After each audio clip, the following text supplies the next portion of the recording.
Ecco la carta che da sola racconta come verranno spesi 20 milioni di euro. Una vera e propria impresa, ovvero eliminare tutte le canalette del sistema di irrigazione della Marca. La presentazione nel municipio di Quinto, la presenza di gran parte dei sindaci coinvolti in una vera e propria rivoluzione della rete pensata, attuata dalla Serenissima nel 1436.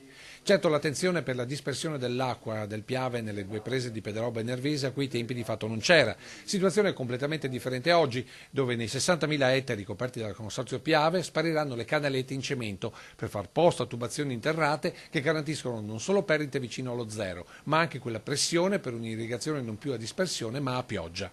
In realtà il Consorzio già sta provvedendo alla sostituzione e questi 20 milioni di euro serviranno per 3 progetti: la rete idraulica di Strana Paese Quinto, la riconversione irrigua di Arcade e Nervese ed infine quella di Crocetta e Biadene di Montebelluna, in tutto 270 km di condotte. 20 milioni di euro, una risposta importante per questo territorio, per questa provincia, per tutto il territorio, non solo per l'agricoltura, con un risparmio di acqua importante che va appunto nella direzione di salvaguardare un intero ecosistema che è quello del Piave.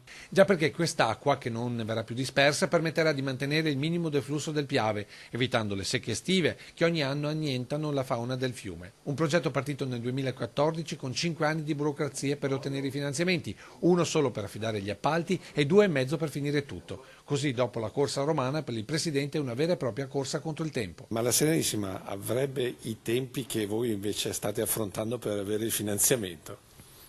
No, io non c'ero ai tempi della Serenissima, per cui io mi auguro che non avesse questi tipi di tempi.